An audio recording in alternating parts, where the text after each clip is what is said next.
In light of the recent developments with the Green Archers, no, palit ng coach, I think it's a good time to talk about the kind of external factors that college coaches have to deal with. Kasi akala kasi nung iba, it's possible na you're a college coach and walang makikialam. That's impossible. I mean, you can be the most respected coach out there, pero meron pa ring mga factors that you have to deal with, no? Whether it's alumni or sponsors or what have you, no? So tama si Coach Chard nandito. Coach hindi sponsor yung corporate. Hindi yung ibang klaseng sponsor. Smokies. Sponsor mo dati. Teka muna, hindi yung topic eh. So Coach Chard, can you enlighten the people, no? Ano ba yung mga mabibigat na factors that a college coach in the Philippines has to deal with? Well, first of all, ang lifeblood nga ng college basketball is recruitment. Okay. So how can you recruit? You need funds. Okay? So ngayon, syempre, you'll try to get in sponsors or parang... Smoky. Corporate smoky. Yan, Corporate sponsors. Sorry. Sponsors. So, and then, of course, when people trust you with their money, they expect results. Okay. Right away. Sometimes right away, it depends di ba? There are people who would understand na it would take time.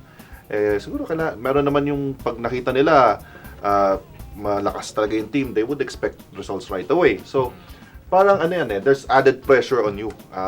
Especially in the college level, magre-recruit ka naman na hindi naman kagad sila kumbaga star material na kagad kasi developmental yung level na yan in college So, it's an additional burden. You want to, pag nag-recruit ka, ito, papagalingin ko pa to. Mahirap naman mag-recruit sa high school na magaling na kagad. Bihira si Kiefer, yon. Exception to the rule yon. So that's one factor. And then, syempre, pag marami yung mga ganyan na nag-expect ng results, talagang added pressure on you. Marami pa rin. Yung policies of the school, may mga schools rin siya naman in terms of recruitment na hindi na nag-entrance exam. Hindi na kailangan ng entrance exam. Tulad ng? As a matter of fact, Arellano, walang entrance exam dun. Walang, kasi nasabi rin sa akin yun. Like before, sa amin sa Binil, dapat sa amin si Embe, sa amin si Vidal, kaya nga lang, hindi sila pinalad dun sa entrance exam namin. So, kaya napunta sila sa ibang school. So, maraming mga factors rin talaga dyan. It's not just about like parang, kung gusto mo itong player na to, akin na yan. Tapos, pagagalingin mo kagad. Hindi yan gano'n. Doug, did you ever feel, let's say, during Norman's time? Kasi, Norman Black na yan Siguro naman yan, hindi na pinapakailaman ng kahit sino, di ba? Hindi nakikita. No. Actually, with Coach Norman, he would actually meet with the whole team and he'd say, let's put the circle of walls around our team and let's just forget anything that happens outside. And, after the 2006 loss to UST in the championship, I would hear rumors. I don't know which alumnus that was or a group, and they wanted him out. And that's after 2006, which he made to the finals, And good thing they retained him, and they won 5 straight championships a couple of years later. And and that's Coach Norman. Yung alumni group na yun, patay na ngayon. Kasi 5 straight championships, hindi na makikinig yan. No, that's true. That's true Paano ulit? I got five, man. There's no exception. Every head coach in the UAP, especially if you're under the scrutiny of the media and your sponsors, you're always gonna have to be on your toes, and you have to block things out if you're a head coach. You won't hear everything nice. You'll hear a lot of, you'll have some haters, even them, and actually sobrang dami, especially even being an Atenean. They're the greatest fans. They can also be your worst. They cheer for you till death. But if once you start losing, you'll start hearing a lot of things, the media, everything. You really have to shut out everything. And the fans and lahat na sponsor, alumni fan, they're especially hardest on the coach. Exactly. They all become coaches. Ang daming ang coach doon. Bakit ka galit? 15,000. Hindi naman sa akin, pero di ba isa ka doon sa mga Never. Dahil na kay Coach Norman, how can you question the coaches who have so much experience? I mean, they're the ones who see the guys No, in but yun na nga. practice. So, you mentioned, let's say, Coach Norman. Norman Black, can you imagine if you're a young coach in college? It's gonna be tough. Ang kasi, hirap nun, di ba? You know, they're not the ones who go to practice and see how the guys perform in practice. And you know, I agree with what Doug said. That was really true. Coach Norman was on the hot seat, and you know why? He's proven himself in every level, and still for not winning, coming so close, and you lose. They were about to. I mean, not they, but the alumni wanted him out. But of course, these guys don't really know better all the time. But you know, I think aside from the alumni, a lot of the coaches also have to deal with the academics of the players, at least for some schools who have standards to follow. Syempre, if they say, I cannot practice because I have to go to school, ano magagawa mo? Kung yun talaga ang dahilan, di ba? Pero, and then, for me, another one would also be, let's say, probably right now is the D-League because a lot of the players, they're playing for different teams. So, syempre, hindi sila palagi makaka-focus sa college team. And the D-League is close to the season, right?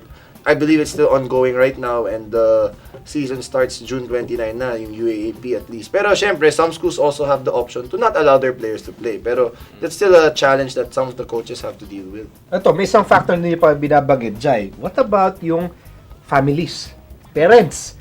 Malaki yun. Hindi lahat ng parents supportive in a good way. Yung iba, over-supportive in a bad way. Wag ka mamasa, sumut ka na lang. Yung mga merong parents na, okay, 1,000 per point. May ganun. Meron Ano ganun. 1,000 per point? Bawat point mo. Allowance, dagdag sa allowance. Kaya mga 10 points ka, di may 10,000 ka. Sayang Talaga? I never heard of that. Sayang. So yung bata ngayon, syempre, Tira ng tira tira. ng tira. May ganun pala Tama, yan. tama yan. Tsaka ako, I've lost players nung nagko-coach pa ako sa college because yung parents wanted him to be starting guard all the games. Sabi ko, hindi naman pwede. Paano ko mas maganda nilalaro nito isa? Alam mo, ito lang isa. Ano yun, they'll talk to you? Demand ng playing time. Kasi otherwise, ililipat na lang raw nila. Sabi ko, Ganun. go! Kaya nawala sa amin. Kasi I cannot guarantee that. Sabi ko sa kanyang ganun And then they would say na At talagang... least si Lebron James yung anak niya. Di ba? And they would say also na, mas gusto namin sa UAAP kasi parang pinilit na to pero talaga gusto namin UAAP kasi mas marketable. But, right now, there's more pressure to winning sa mga coaches. I mean, not just in college basketball, even sa NBA. Tingnan mo yung mga nawalan ng trabaho na pinalitan ng coach. George Karl, Coach of the Year. Di ba? Ano yung record niya? Anong record ng Brooklyn Nets? Di ba? Winning seasons rin naman yun di ba?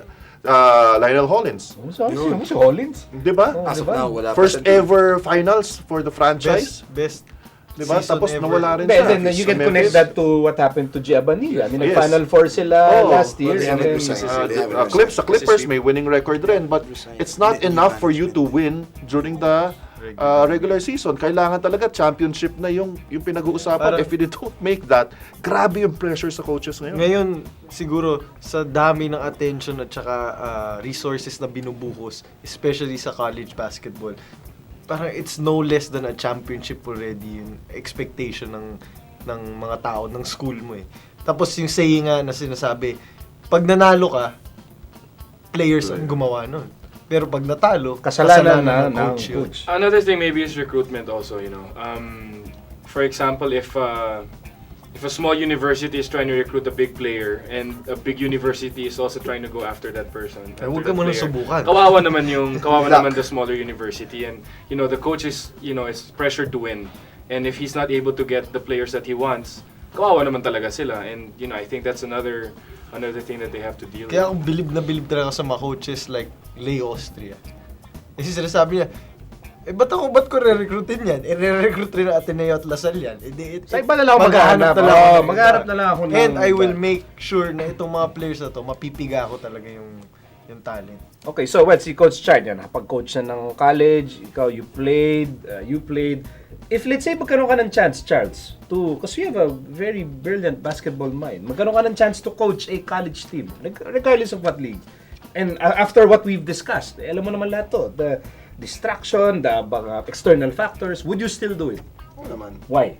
And that's why I'm coaching, di ba? Because I like to coach and it's challenge. You can't expect it to be But easy. would it be a challenge if you went for a team that has a winning program, or you'll start with a team that's has had losing seasons and then you start from there? I mean, wherever the opportunity comes up, di ba? Hindi naman tayo pwede mamili palagi. Pero syempre, kung winning program, mas maganda, you have more resources, More pressure. More pressure. But More that factors. comes with the job kahit saan naman. Let's say we don't do anything soon, we're all gonna lose our jobs. Ayan, Coach Charles, para Coach sa Charles. kahit Coach ano, Charles. sa kahit ano university.